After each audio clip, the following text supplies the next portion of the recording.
make a suggestion or comment, whatever it is that you think is fitting for our next set of leaders of this country to take in terms of the policies and program that we're putting forward to move you and the country forward. Alright, so want to make a line or you can raise your hand and we'll pass the mic to you. So who are the persons with a question, suggestion, comment? Share your name and let us know what is it that you have to offer. Good night, Mr. Golden. My name is Natalie Smith and by profession I'm a registered nurse. And now I'm asking to you, what kind of comfort can you give to a mother who, through the negligence of the university hospital, would have lost her only child based on their negligence? And when reaching out to your office, the Ministry of Health, MPs within your government, and by the ruling government, that no help came forth, and so my only child would have died. And when I go to the hospital to register my child's body, I would have been told that I'm not able to, and they would have allowed a man whose name is not affixed to my child's birth paper to claim my child's body, and I would have asked for an independent autopsy. I would have reported to the commissioner that my child is murdered and the father that they would have handed over the body to is involved. And when I go to the commissioner, nothing is done to seize my child's body, to save the evidence, and they would have waited until the funeral home added embalm fluid to it. No, that man is planning my child's funeral without my input. I would have made several trips to members who represent this party that I would have supported all my life, just the way I would have supported my child. I would have gone to the Ministry of Health. I would have made several complaints, even requesting help, the last avenue, the Governor General, that a man who has not helped me 20 solid years, I would have taken care of my child by myself. Now he has a hand in my child because the university hospital would have put forth false documentation. I have evidence by way of consent forms that I would have signed off, being there every day, and they're saying that I would have neglected my child as the grounds as allow a man to come and register my child. What kind of comfort and what kind of policies and what kind of help can you give to a mother who would have lost her only child because this system is lacking?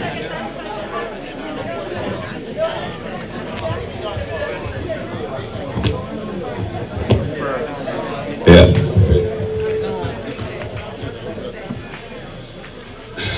Well, that's a very serious and sad situation to hear about.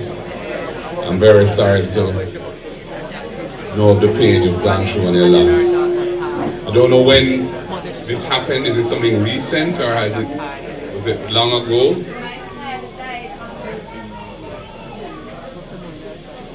My child died on the 15th of March, 2 months shy of her 21st birthday. Yes, so it's very recent. This month? Yeah. Is this month? This month. Just today is what then? No, this month. Today's the 20th of March. So 5 days ago? But maybe she can see. Maybe she not remember the date. No, is this year? I don't know. Maybe this year?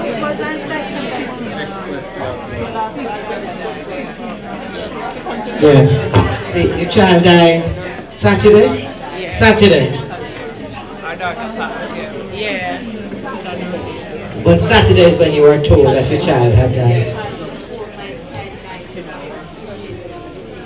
You didn't get a chance to visit her for 5 days.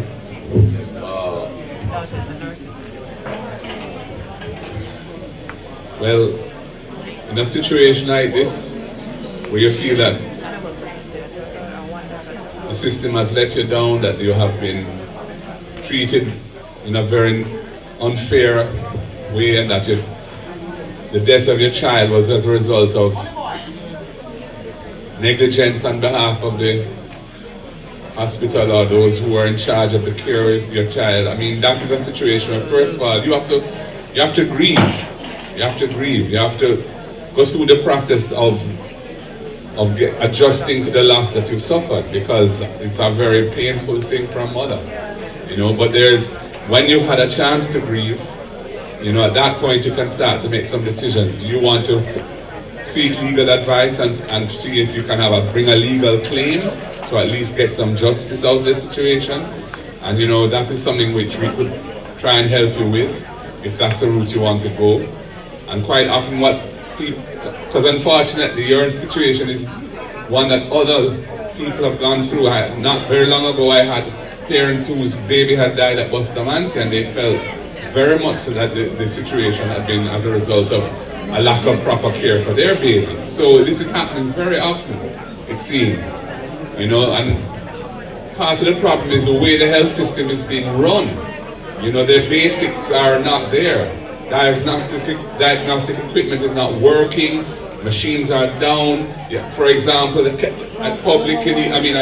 children's hospital, if you need a CAT scan for a child, you have to go to KPH to get it. You know, you have to outsource it. All the diagnostics a lot of it is not available in the hospital. So this is why we're talking about a different approach to healthcare, where we're trying to deal with the real pain points where people interface with the system, and it's such an unpleasant and undignified situation that people go through, and they feel so hard done by that the outcomes are often negative towards them. We have to do something about that. We have to sort out the operating theatres need to be properly maintained. Equipment needs to be properly maintained. What this government is focusing on is mega projects. They're big multi-billion-dollar expenditure, but they're not dealing with the basics. And when you see the expenditure they're incurring, like at Cornwall Regional Hospital, it is just like a never-ending spending of money, and the thing can't finish, and you know something is not right. So what I would say to your mommy is, I'm very sorry for your loss, and I know you're feeling a lot of pain and anger. You have to work through those issues, and then you can make decisions about how to deal with the matter, whether it's through a legal route or some other form of recourse what might be available. Maybe, for example, the hospital itself may have an inquiry as to what took place, so that you can get to the bottom of what happened. Natalie, let me tell you what. I know, let me say one thing to you here. Because I know that the story have a lot more behind it. When you talk about the father and the fact that you are unable to even be a part of the funeral. So, without using the whole meeting to discuss, I'm going to request, and I was looking for Camille Stair. Where are you? Camille, you are the person I'm looking for. Come with me right here. So we're just going to take Natalie aside and get some more information, because it's going to take a lot more detailed information to be able to help you to breathe. It's not what? That's what I realized, because it can't. And it probably can't answer here. So I'm saying it can answer in a personal conversation. You are the person that come and say you spoke to Dr. Dawes? Okay, so come and we talk. Alright. Okay, so while that is being sorted out, is there any other questions, concerns, suggestions that alright, I'm coming to you. If you mind coming right here, because it's dark beyond, yeah. State your name and you can post your question, comment, or suggestion. Hi, good night. My name is Deidre Parker Robinson, and I'm just taking us back in history. PMP has given mothers a chance to work and take their children to daycare center. PMP has given us the chance for saying no bastard, no day again. Yes. PMP has given us a chance for common entrance, that children who was in favor to go to certain high school could go. PMP has made some, what you call it now, some microdams, and all of them microdams, they're gone to because of the ruling parties now. You understand me? There are so many things that PMP has done. Maternity leave. Maternity leave. I'll be 56 this year, but I know from some older folks who has been talking. So I can tell you that I get a $10,000 grant from Mrs. Ferguson, right? So I can say I was a recipient of a grant, right? And you know, it would be good. It will be good when we win again, because then I know that our wages will go up. I know that we would have legal rights to a lot of things that we're not having rights to right now, you know? So straightforward. Yes, we have a great history in the People's National Party of empowering people and bringing rights to people, you know? And it's a tradition that we will always embrace, and we'll always make it manifest again to what is relevant in the time that we are living. And so there are a number of things we have to deal with in this era which remain outstanding. So, but that is the spirit, and that is the kind of approach that will enable us to make the right moves for the people. Thank you for your memory of those things. All right, great. Okay. You know, I was doing this for the party leader to say, but I think he has had a long day. And I wanted it to be known that the PNP had took a matter to court today. Would you like to? Yeah. Would you like to deal with it, party leader? I would like you to announce it. Yes, comrades. Well, some of you, many of you, all of you are aware of what's taking place with this Portmore situation, where the JLP is trying to use this idea of making Portmore as a parish as essentially a way of re-engineering the boundaries of certain constituencies in Portmore to achieve advantage politically for themselves. Well, we took the matter to court. On Monday we filed a constitutional suit, and I'm happy today to say that I have been advised that today the court has granted an injunction to prevent that law from coming. Breaking news! It's what we call an interim injunction, because the matter has been adjourned till next week Friday, when the argument will continue before the judge, because the government side asked for some more time. But the judge has said you can't go any further with this thing for now. And we're very happy about that. And I feel that that's the right decision. And thank the judiciary for standing up for justice and for the country. Breaking news! That's what I'm talking about. Awesome. So we're going to take... Come on, man. Breaking news, baby. Breaking news. I knew I came on here. Alright, so we're going to take a couple. Got him. Got him. Thank you very much. This is for mainly to Senator Motley Scott, because of the August Town and its environs. We are constantly Nora, you hear that, Nora? Zone. And our small entrepreneurs, who should have been a major part of our university township and enjoy that kind of business environment, oftentimes are shut down, can't function. We have a university township that we should have serving the university population, and anyone who think about a university township know that it is entertainment, it is our cultural activity and our foods that really and truly bring the business, apart from our housing that we support, off-campus housing to live. The population here really and truly just don't enjoy a good free flow of justice, because while they say they will develop and change the aesthetics of our community in which the ruling party decide where they want to do it, it's not that they do it without prejudice and just say we are going to develop the August Town in entirety. No, they don't do that. Alright, they select the areas within the space, leader, where they want to go. And this is where I was born and raised, and all of us here live as one, no matter whether you support the PNP or the JLP. We as a community, we try our best to always live as one. But we want to see that when we look at what Augustone have to offer the world at large, and Donna, you spoke about it earlier, that we have shown that when there is peace, there's a lot of things that comes along with that. We have our Sizzler Foundation, and Sizzler themselves is a brand, a market.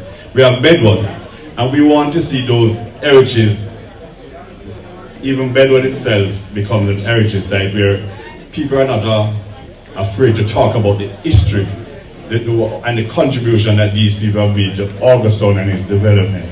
The small businesses in Augustone should enjoy the University Township. And presently now, we are restricted by so many other security projects, which is, I believe it is unfair. But at the same time, while we understand the issue and the environment, we need to find a balance so that the people themselves can enjoy a decent life, do their business, and decide whether or not they want to keep their party. Because you can keep a party next week, this week, you shut down here, that boy, you can't keep party, and there's no explanation. The people are not a part of a process that let them feel as if we are in this together.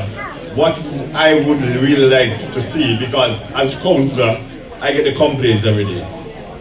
And therefore, I tell them that we want to see the kind of conversation between the state security, the community security, and how we work those things through. All right, because I believe community policing should play a real role in these kind of communities. It has reaped up fruits already, and I believe that this kind of standoff between the security forces and the resident is not going to put us anywhere. We need to come together at the table to decide that this is the best way forward and see how best we can continue the living that we're having in Augustone here.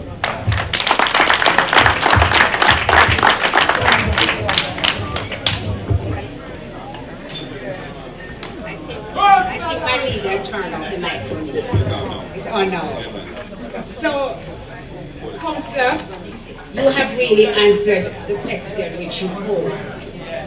Augustown is a model for what can happen when people work together and when people have the same goals and the same objectives. Because it has been the subject of studies not just locally but internationally. It is a model that any prudent government would embrace. The People's National Party does not believe in repression and oppression of the people. We believe that we should bring out the very best in people, and we do so by consultation and discussion.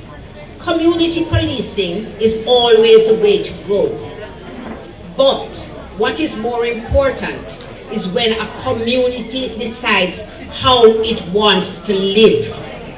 And peace will bring wealth. You spoke about the university community. Augustown, everybody in here should be wealthy, should have their own home, should have a business, a thriving business, because you are so positioned that you can make it possible. Our administration, the administration which will shortly be in power, will not be advocating for repressive moves. We will ensure that you will be able to move freely with dignity. At the same time, we are going to insist that you obey the law. Now I'm going to ask the party leader to come in on this, because he kind of was always present here. So he understands the dynamics of the community, and I can see that he wants to say a few words. Thank you very much. Darrington, I mean, you're absolutely right. The historical heritage of Augustown is important. Bedward is a very important historical figure in the Jamaican culture and politics. As a religious leader, he had a huge organization. I mean, when I first started to come to Augustown as an adult, there was a lady called Aunt Tabby and Sister Gertie who lived right around us up. And you know, they had been lived their whole life in the Bedward system. even to so many years after Bedwell was no longer around, you know. So you could see the power of his message and the life that he was living. So there's a big story to tell, and there can be a lot done to develop a story, an exhibition, a museum, a thing that people will come and say, yeah, I want to see and understand what this is all about, because it's unique, right? And of course, the relationship with the university is very important, and that can be a big source of economic wealth for the community as well. The ZOSO is supposed to bring security in a situation where things are not out of hand. And then when that has been achieved, it must be about now, how do we develop the community so that we don't go back to that place? And I think that's where the stumbling block is. You know, the security forces need to be guided as to how that should work. And the way that we deal with permits in this country for entertainment events in communities needs to be overhauled. There's a lot of arbitrary behavior. It is used as a punishment more time, and you don't know who or why these decisions are being taken. You just feel that it is being taken because the people want to keep you down, and that can't be right. And so we have to put a proper system, a transparent system, which the community itself must be part of developing, so that people know and understand in what circumstances music can play for how long, and when it can't, and reasons why, and we just move forward like that. But of course, entertainment is part of our culture. We love the niceness, and we want, you know, enjoy ourselves, and we want to do a little selling there too, and money can run through the community and so on. And of course, if it's nice, people will come from outside and say, what? Man, for come to Augustown and come listen to sound because you know it's a niceness. So we want that kind of vibe to flow. And remember, you know, Augustown was a place which was chosen to be named after Emancipation Day. That is why you're called Augustown. So your legacy and your history goes back to the liberation of oppression. I just want to add, there are two things I want to add here, right?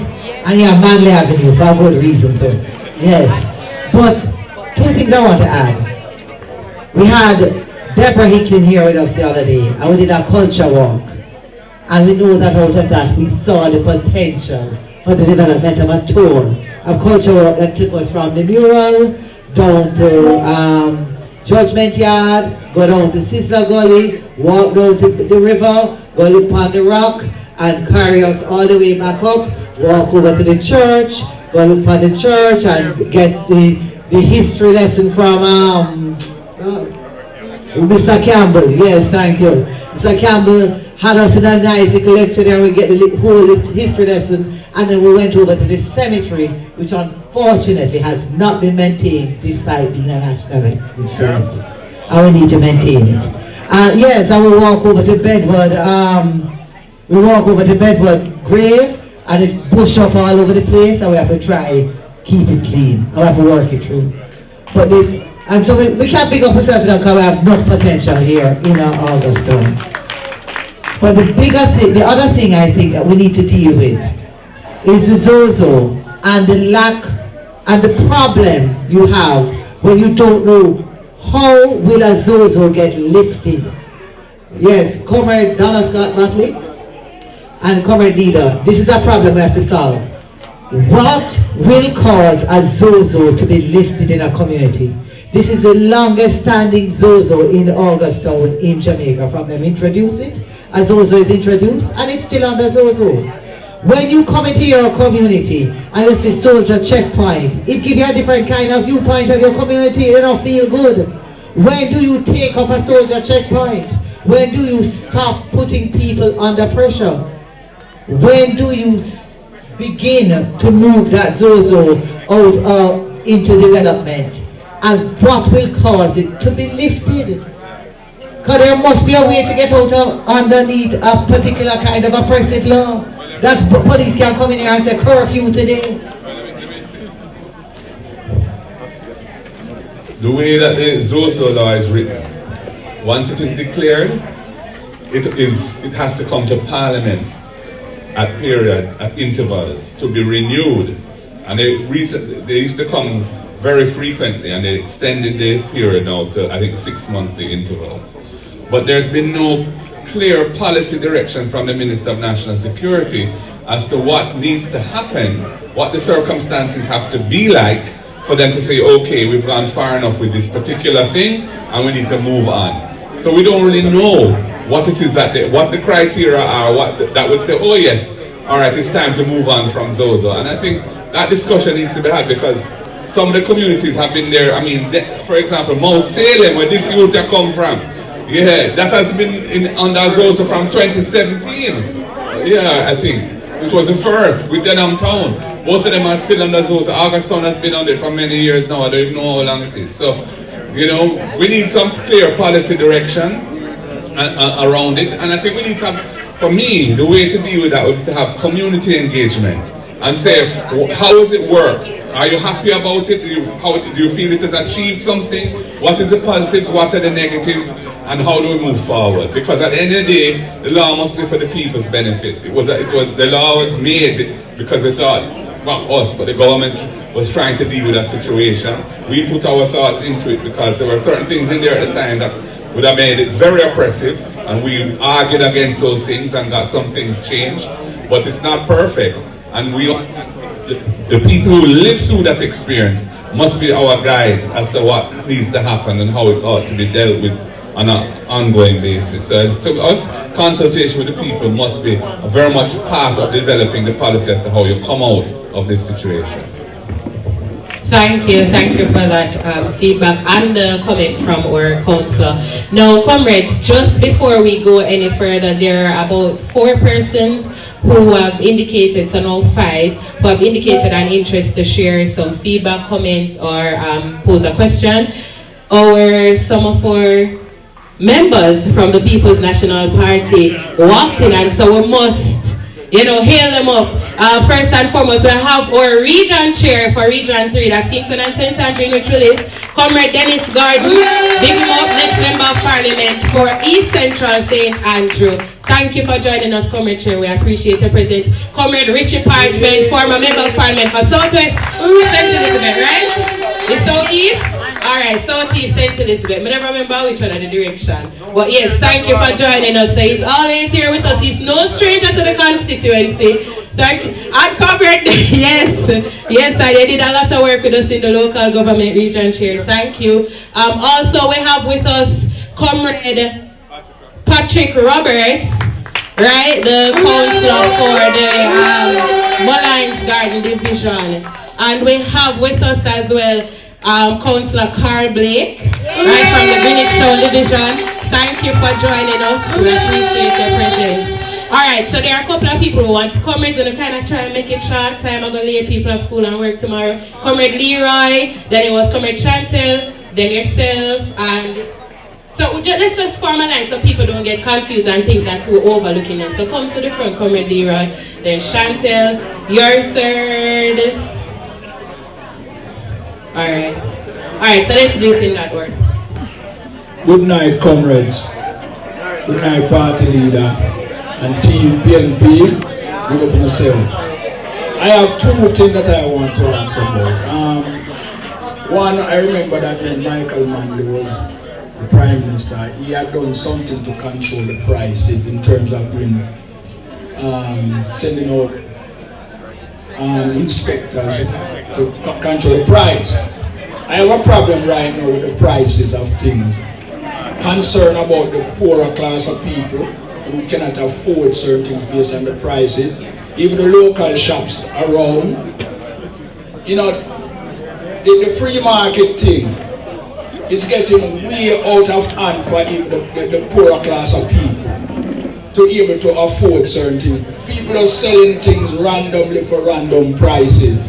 You understand? And some people, for the person who have it, can afford certain things, but the persons who don't have it, it's very restrained for those persons to be able to purchase things.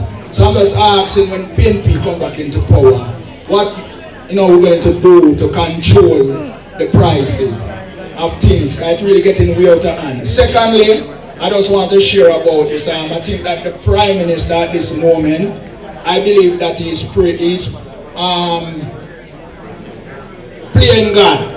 That's how I look at it. When you look at the Prime Minister, and the Prime Minister is saying that the kind of police force that we have now is not the police force then.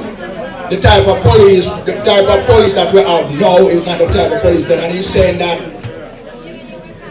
it's either you go to the court or you go back to your maker. You understand? I am saying what is the reform for people? You're not saying that people must commit crime, but there is a court that when you go to the court proves you whether you are guilty or not guilty. And you have the jail or the prison where some people go to and then they rehabilitate and send them back into society. But if you are going to take it up and say that the police, now you're giving the police them certain authority to just go around and kill people. You understand? What we're seeing on the news right now and some of young youths are being killed. You understand? Because the power that the Prime Minister is giving unto the police that you can go against the law and do certain things because you committed a crime or you do something. I think that you're supposed to take the person through the court. Because some people do things, you know, for some different reason. It's not that you are saying that you must commit crime, but there's a court and there's a law. And I think every police must obey the law because you're not bigger than the law.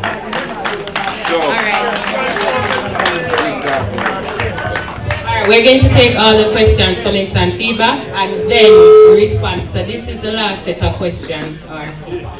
Alright, good night, comrades. So one of my questions that I wanted to ask was today during the Prime Minister's, soon to be former Prime Minister's budgetary presentation, he made a comment to say that murder actually went down due to the state of emergency that took place in West Kingston. I'm from West Kingston and I would have seen constitutional breaches, persons being murdered in cold blood, persons having their kids being moved out of the community because of fear. One of my questions is how are we going to counter that argument, because we know it would have been through different community projects and stuff that we would have, the Peace Initiative, the Unite for Change, that would have been, and proper policing, integrating with the police and the community. That's how we would have had violence going down. How would we go ahead as a party to stand and to say, because of policing and community developments, we have decreased, violence would have decreased. And I've been in this constituency since 2012. I attended UTEC, lived on campus, lived in Mona and on Tavern Drive. I remember when I lived in Mona, I could come into Papine. You had a man named John Wayne. I could get food at John Wayne.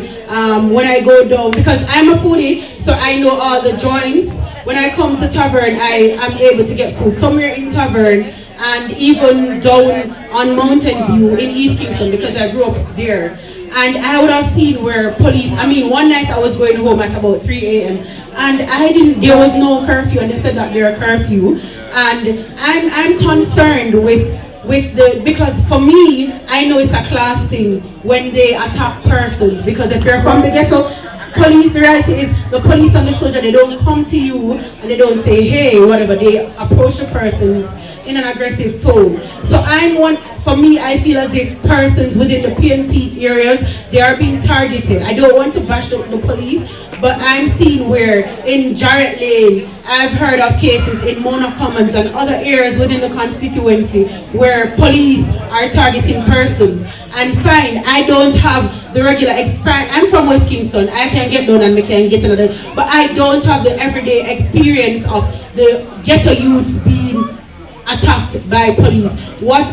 How do we move forward, and what would be the plans to incorporate and to have unity between the police and the citizens? I remember when Steve McGregor was at Central, he was able to speak with the persons downtown where I think he was even placed at Denham Town. He was able to speak to persons. What would be the approach for this upcoming PNP government? Because I know, fine, I don't have the experience. I have persons living in the ghetto and their experience might be different.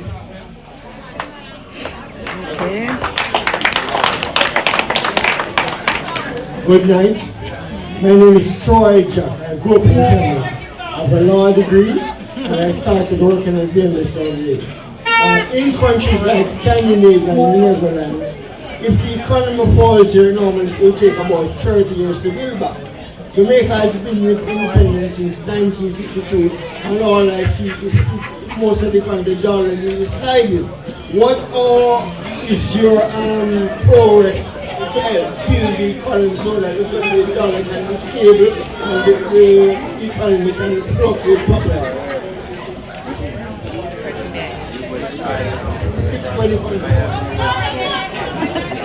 What I'm saying, this government is trying to undermine the integrity commissioner. And only this government have a problem with the integrity commissioner. You don't see nobody else have that. The integrity commissioner come out and say, this government have 28 bank accounts. One where we get it from. We are saying to this government,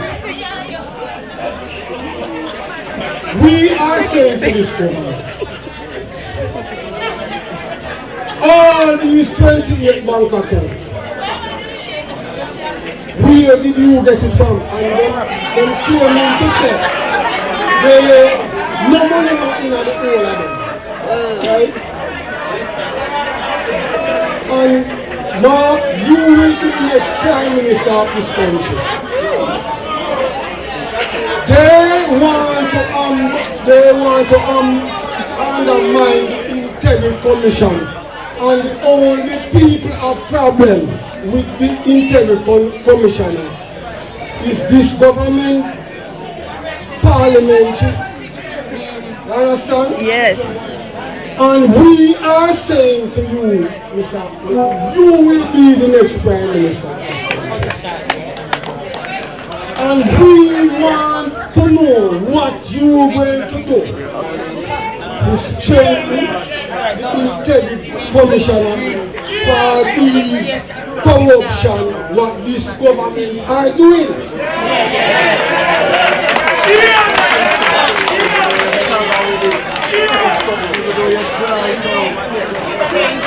We're going to wrap it up now,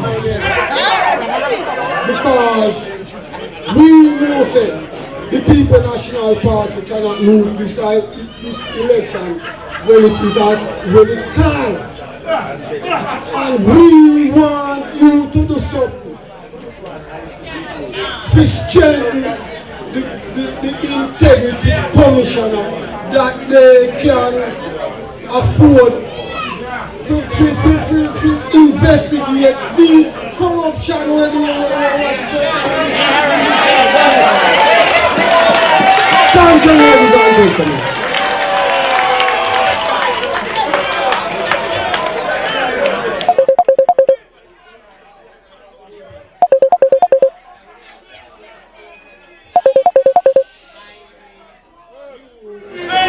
PNP administration to deal with the development of the safety industry in Jamaica, especially the fire safety aspect of the economy.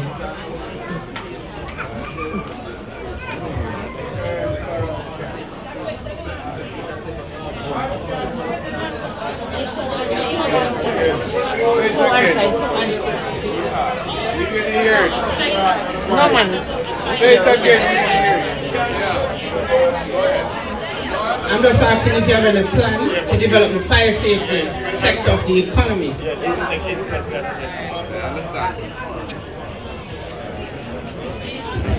Good night, I'm going to do that.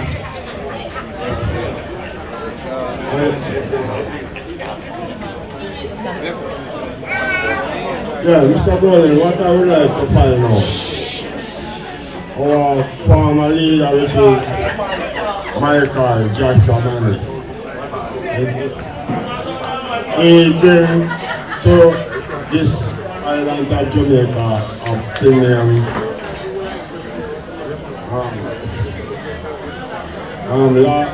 education, free education, and bring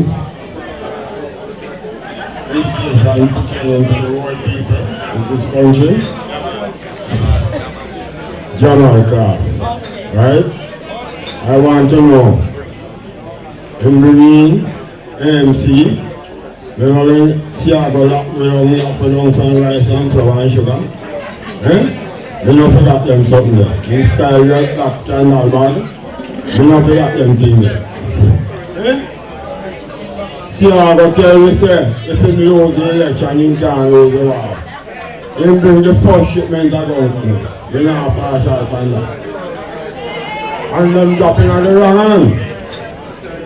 Now I want to know, you as a leader, who will form the next government of this country. I want to know if you're going to repush it back, deal with Jamal. Jamal is something very important.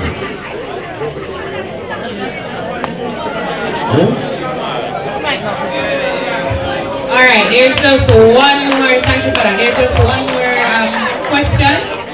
And Good night, comrade leader. Good night, all comrade. With respect, Augustine. Next Prime Minister of Jamaica.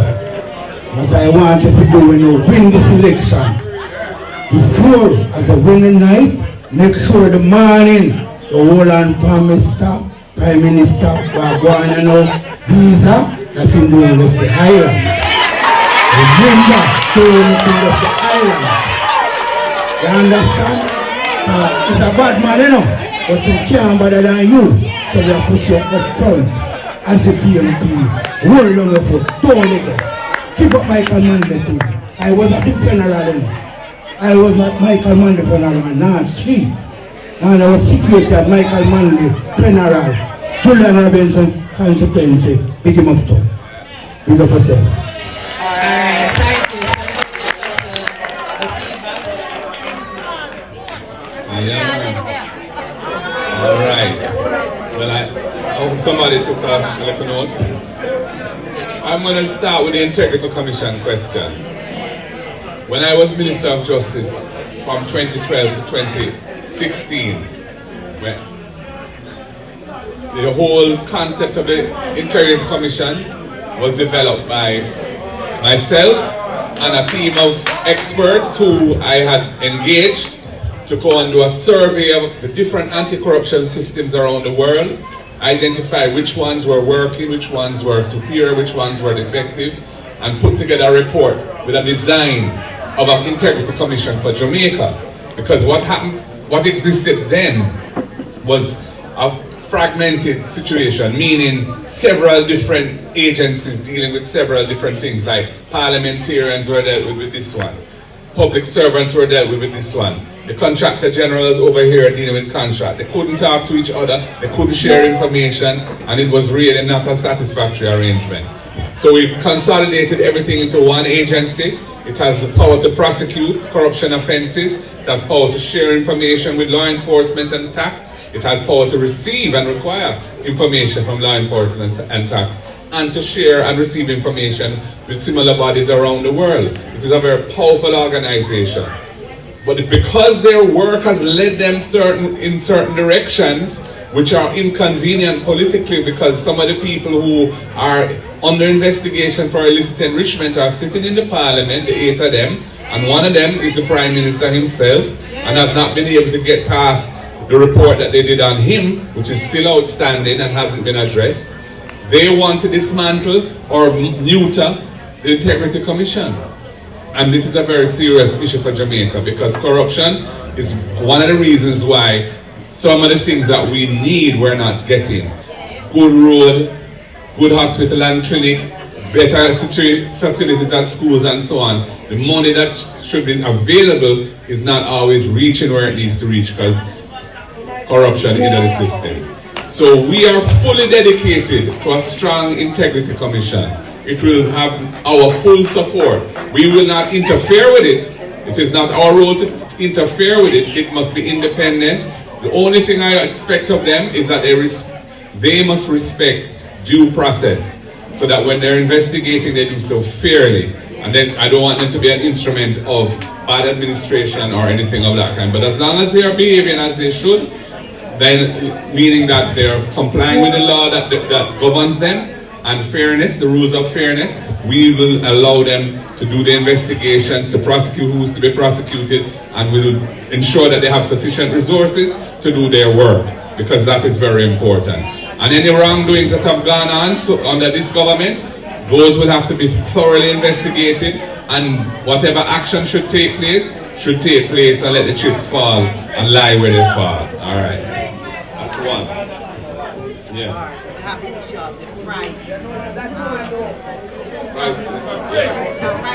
Yes.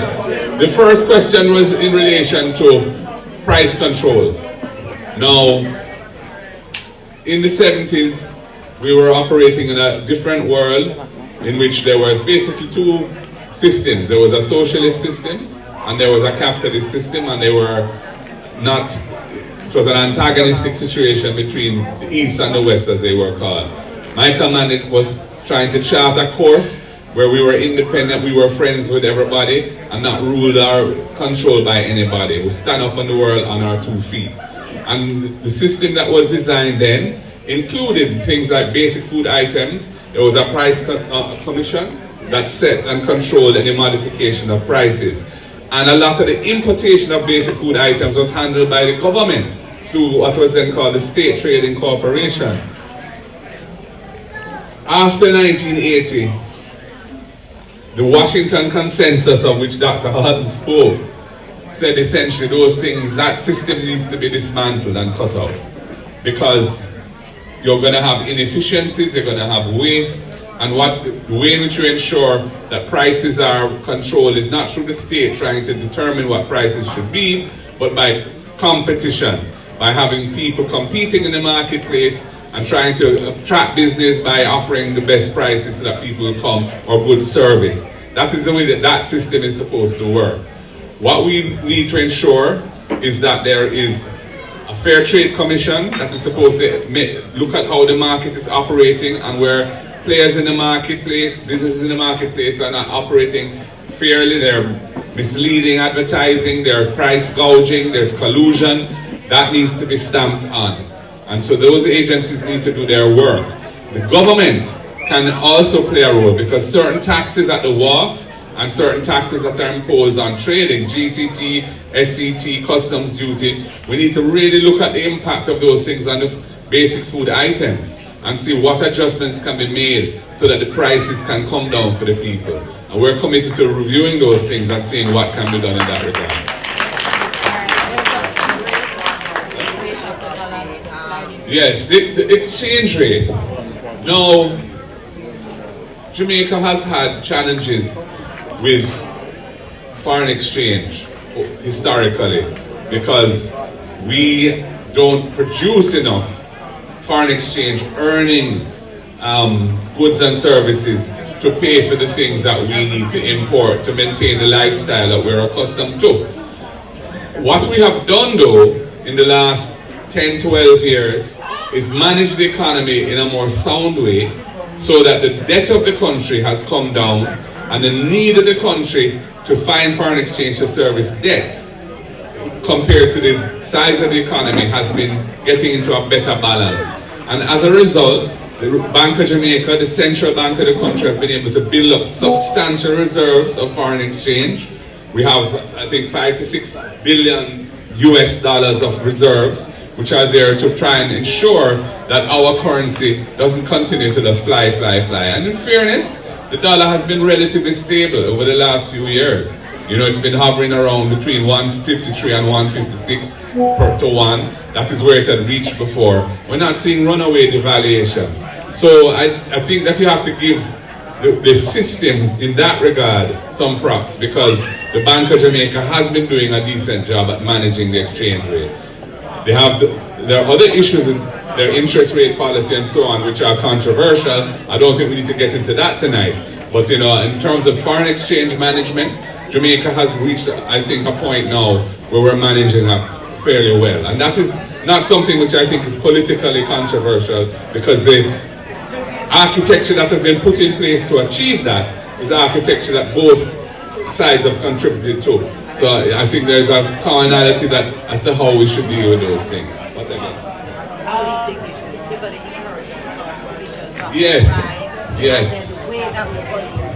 The way in which we police communities.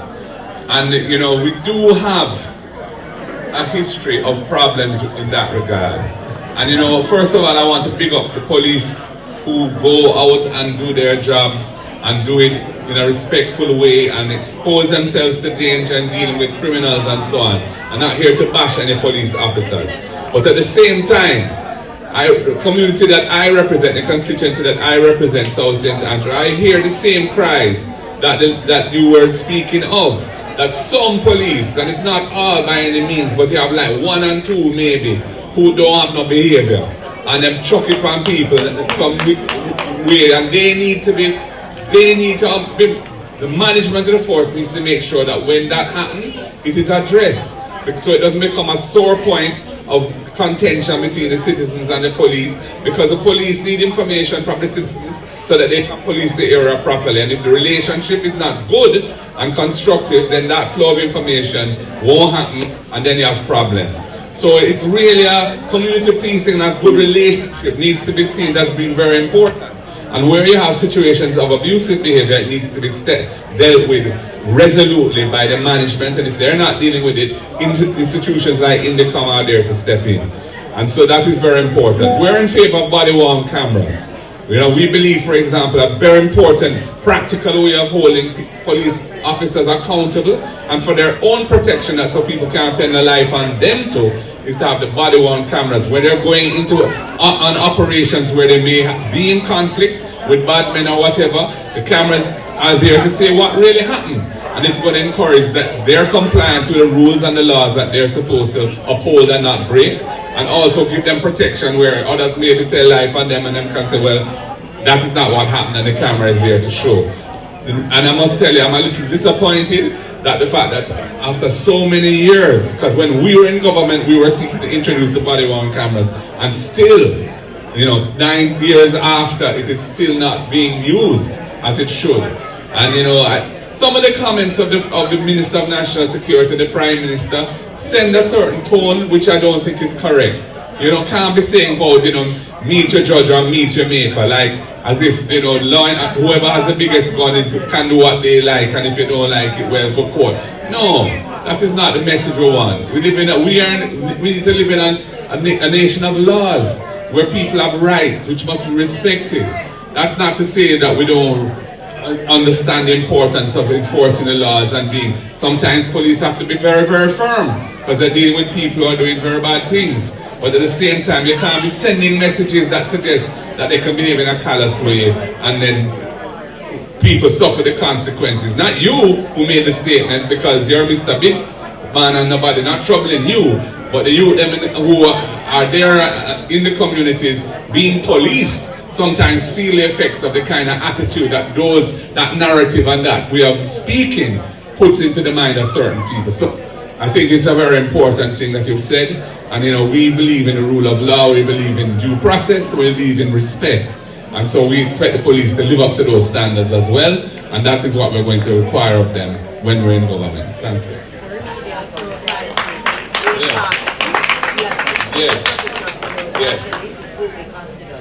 Yes. I understand that the gentleman who spoke about fire safety and fire policy has actually submitted a policy paper, which is with our spokesperson for local government for review. We are going to be considering the points you've made and see to what extent we can include them in our approach to how we deal with that issue. Fire safety is a critical thing, because especially in Jamaica, where we have such a large number of persons who are using electricity without the normal wiring and arrangement. So we have, and a lot of the housing stock in certain communities is very old, and so you have a lot of fires. For example, in my constituency, we have far too many fires, and you know, it is a problem. And so fire safety is a very important issue, and it goes to a number of other things that contribute to the situation that have to be sorted out. But I'm looking forward to, you know, hearing what you have proposed and see to what extent we can improve on those aspects of life. Yeah, the Jamal thing, they have gotten rid of Jamal essentially and merged it into the foundation of lifelong learning. But I don't think there's any real emphasis on ensuring that persons who are not so strong with the reading and writing and want the opportunity to improve have an opportunity to do so in a very easy way. Yeah, because right now there are many people in Jamaica who would like to brush up on those skills. And brush up on those skills in a way where there's no disrespect or shame attached to it, but they're treated as being persons who are looking to uplift themselves and respect due to them for that. So we need to look at how we can bring those things back and make them available for the people who want to take advantage of those things. Yeah. You want it? Yeah.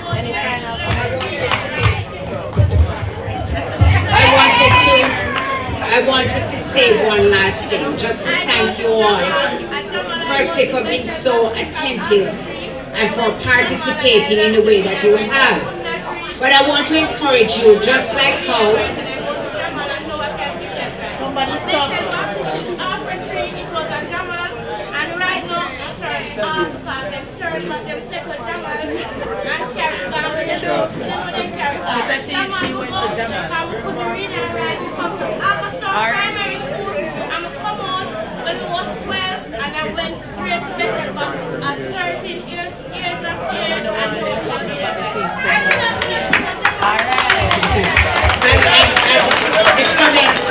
the comment I was about to make is reflected in what she says.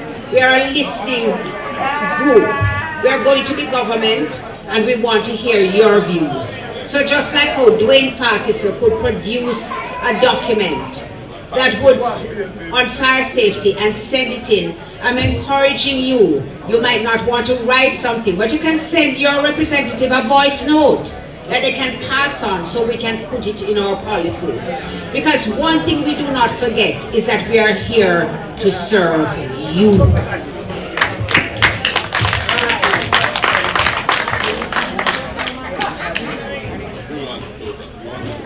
You want me to close out? Okay. Comrades, we've had a wonderful evening. We have discussed many things, and we have heard you, and you have heard us. There are going to be many more conversations. We have another one next week in Standpipe on the 27th with the party leader, Comrade Dayton Campbell and Comrade Lambert Brown. Because we must take our policies to the people so the people can take their ideas to us. And we will continue with our Build Your Dream sessions so that you will be able to do your dreams. It is late. It is 20 minutes to 10. We have done well. I thank you all very much. Comrades, time come for a change champion. Time come for Comrade Mark Moody. Time come for the people. So Comrade, with Jamaica, right? Comrade Matthew will lead.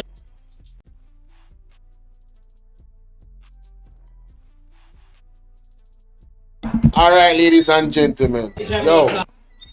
All right, ladies and gentlemen. We not do that. Yo, everybody on this alive, huh? Oh, what am I gonna do it? Let me see what I go. Let me see a live stream. Me have 51 people over to Bolo Bvrclips. Everybody go over to Bolo Bvrclips. We take some cards. Because I'm on the computer already. We take some cards. I don't want to switch over. So all I want to know on Bolo VNR 2.0, come over to Bolo Bvrclips. We take some cards. I'm going to put the number up on the screen. We take some cards. Because what we just hear from Marky G, we have to be encouraged.